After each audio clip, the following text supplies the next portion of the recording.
Have you ever stepped into a room, caught an odd smell, and wondered, could that be me? What if there were hidden culprits in your daily life quietly affecting how fresh you feel? And what if ignoring them could change the way others see you, without you even realizing it? As we age, there are often overlooked factors in our bodies and homes that can cause what doctors call old person smell. But don't worry. In this video, I'll reveal 6 forgotten areas you need to know to stay fresh and confident. Trust me, you'll want to watch until the end, because number 6 truly shocked me and changed how I care for myself. Now let's begin with the first area, behind your ears and the folds of your neck. This lesson comes from a personal story that opened my eyes to a hygiene blind spot I didn't even know existed.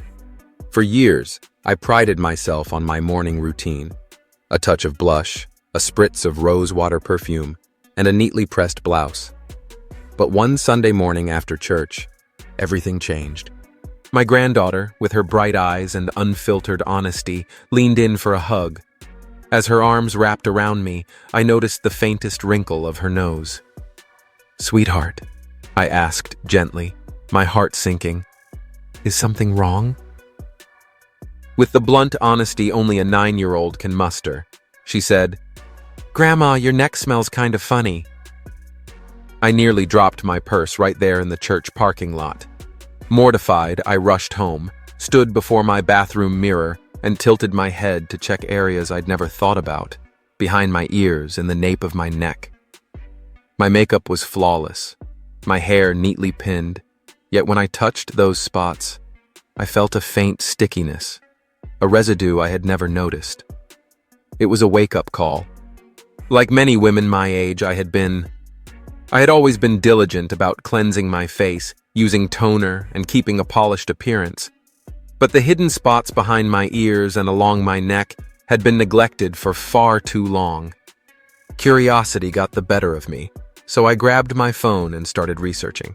What I found was both fascinating and humbling. As we age, our skin changes in ways that go beyond wrinkles and laugh lines. One culprit is a fatty acid called non-enol, which our skin produces more of over time. This compound, often described as having a greasy or musty odor, tends to linger in areas rich with sebaceous glands, especially behind the ears and along the neckline. Add to that the oils from hair products, traces of perfume that never fully wash away, and the sweat that collects in those folds on a warm day, and you have a recipe for what many call old person smell. It's not a myth, it's science, and with a little awareness, it can be addressed. When was the last time you truly cleaned those areas? Not a quick rinse in the shower or a light swipe with a washcloth, but a deliberate, gentle, thorough cleanse. Now, every morning and evening, I take a warm, damp cloth, add a drop of mild, unscented soap, something gentle like Cetaphil or Castile, and work in small circular motions behind my ears and along the back of my neck. I pay extra attention to the creases where my hairline meets my skin, especially since I wear my hair in a bun most days, which can trap heat and moisture. If you have long hair, wear scarves or shawls, or tend to sweat at night as I do from unpredictable hot flashes, this step is non-negotiable. Heat and humidity are odor's best friends, and the folds of the neck are prime spots for bacteria to thrive. To make it a habit, I placed a small note on my bathroom mirror. Don't forget the back. It's a simple reminder, but it's changed everything. Since I began giving these spots the attention they deserve, I've noticed a difference. Not only in how fresh I feel, but in the confidence I carry when I step out the door. My granddaughter hasn't wrinkled her nose since, and every hug now feels like a quiet victory. It's a small act of self-care that proves how much the little things matter. So take a moment today to check those hidden spots. Your future self and your loved ones will thank you. 2. Underneath the breasts. Ladies, it's time for some honest woman-to-woman talk. We've all shared a laugh about how our bodies change over time, when they once sat high and proud and now seem to play peekaboo with the waistband. Gravity is relentless, and as our breasts shift lower with age, they create a warm, dark pocket where skin meets skin. It's not glamorous, but it's common, and you may not notice it's a problem until it's too late. I first became aware of this one humid summer. I was wearing my usual supportive bra and a loose cotton blouse, but by midday I felt an unfamiliar discomfort, a subtle irritation beneath my chest. I brushed it off as heat, but when I got home and looked in the mirror, I saw faint redness and lingering dampness in the skin fold under my breasts. It wasn't painful, but it was enough to make me stop and pay attention, and I'm so glad I did. Medically, this is called intertrigo. It happens when skin folds rub together, trapping moisture and creating the perfect environment for bacteria, yeast, or fungi. The result? Irritation, redness, and yes, an odor that can catch you off guard. Intertrigo is especially common in older women with fuller busts, but even those with a smaller chest aren't immune. A modest fold can still trap heat and sweat, especially in hot weather or during physical activity. Layered clothing in winter, tight bras, or simply forgetting to dry thoroughly after a shower can make it worse. And here's the problem. Because we're used to wearing bras or covering up, we might not notice the dampness until it's already caused irritation. The solution starts in the shower.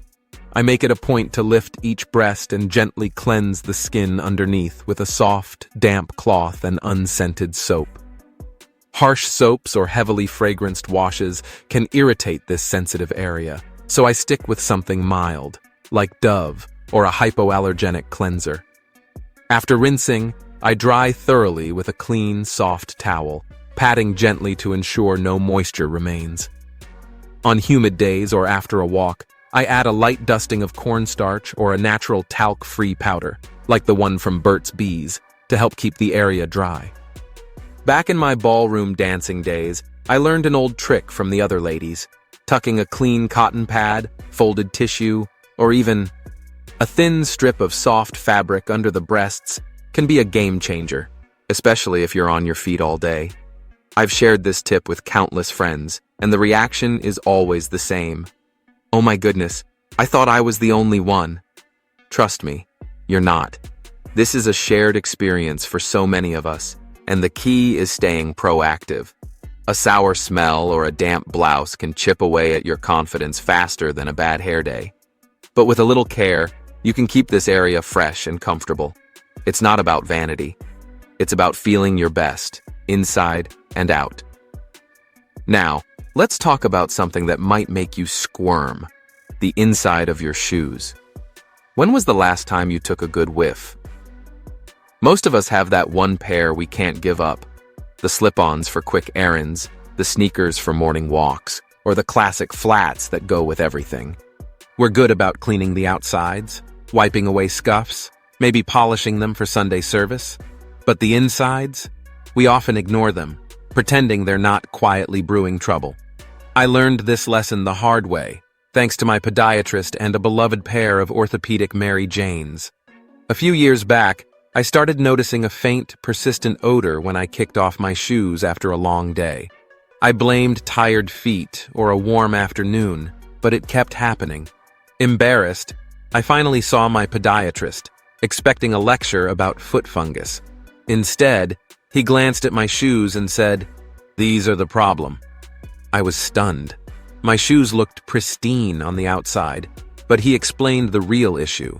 Our feet have over 250,000 sweat glands each, making them one of the sweatiest parts of the body. That sweat seeps into the insoles and doesn't just vanish. It mixes with dead skin cells, bacteria, and sometimes fungal spores. Over time, your shoes become a petri dish, and that faint whiff? It turns into something you can't ignore, even if you're just stepping out for a quick errand. Even a quick trip to the post office can be enough for shoe odors to build up, and as we age, the stakes get higher. Our skin becomes thinner, circulation slows, and we're more prone to fungal infections like athlete's foot. Ignoring shoe hygiene isn't just about smell. It can lead to stubborn health problems that are harder to treat. Here's what I do now and what I encourage you to try. Every few nights, I sprinkle a tablespoon of baking soda inside each shoe and leave it overnight.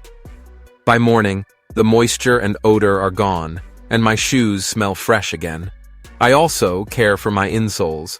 Many people don't realize they're removable. Once a month, I take mine out, soak them in warm, soapy water with a drop of dish soap, rinse well, and let them dry completely. If they're worn, I replace them. Drugstores sell affordable options, and there are gel or memory foam varieties for extra comfort. Rotation is another key. I never wear the same pair every day anymore.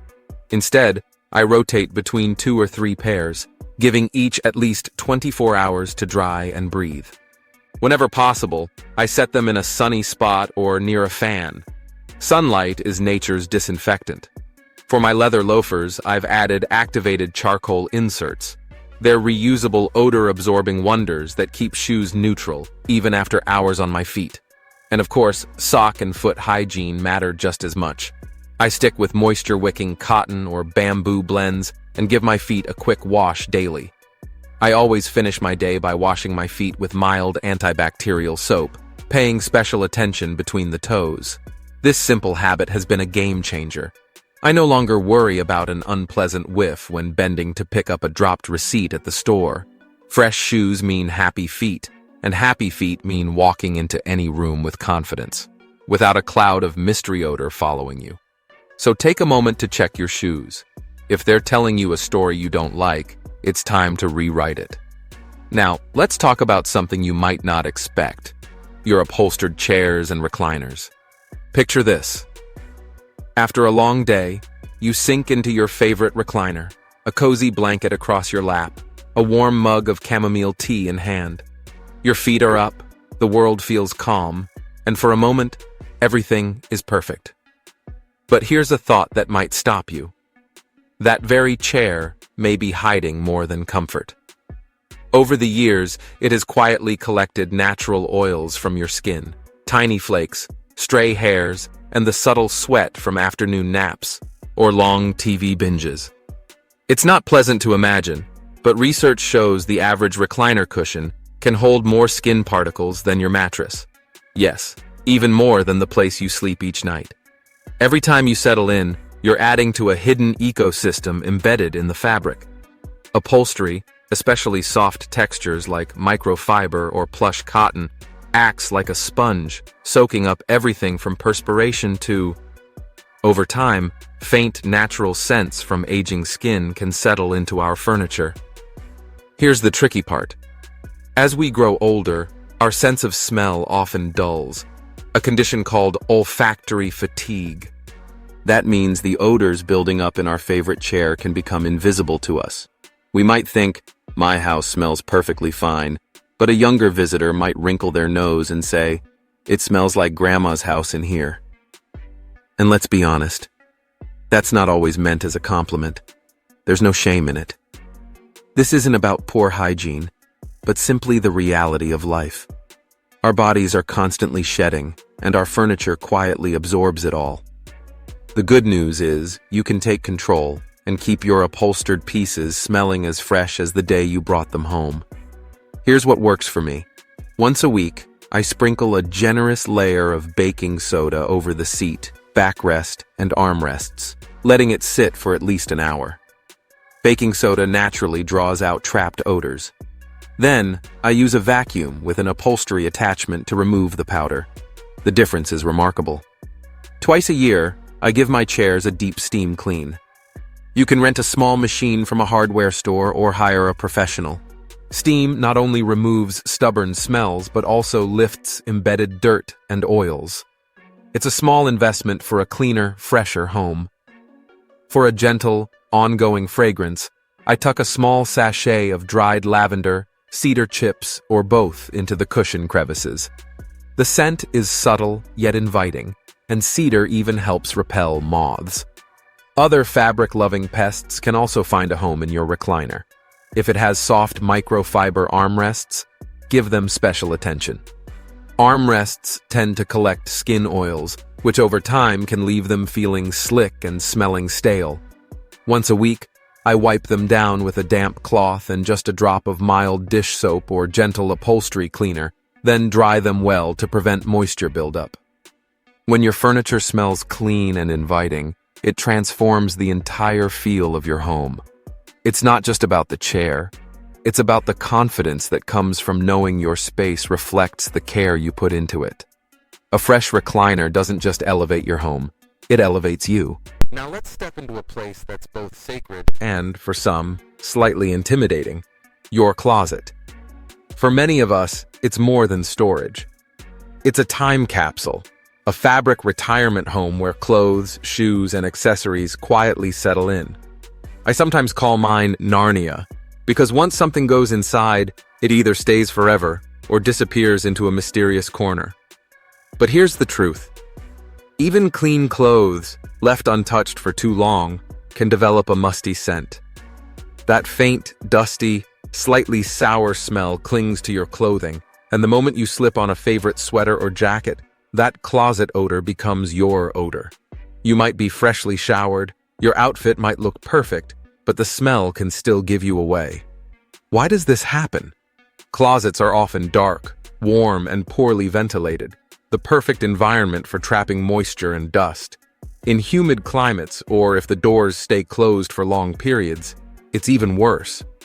Fabrics, especially natural ones like wool, cotton, and leather, are highly absorbent, soaking in moisture, dust, and even the subtle scents of your home.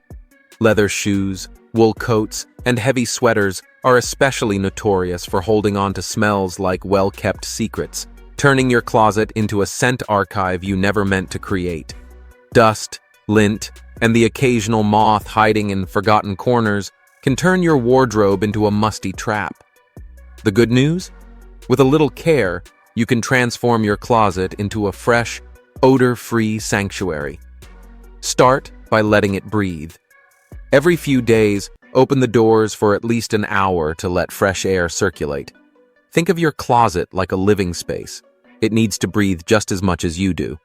If possible, crack a nearby window to encourage airflow. This simple habit can prevent moisture from building up and keep odors away. Next, use odor and moisture absorbers. Place charcoal bags or products like Damp Rid in the corners.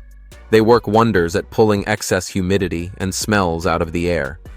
I keep a small Damp Rid container on the floor and a charcoal bag on the shelf, replacing them every couple of months. Once a month, give your closet a deep clean.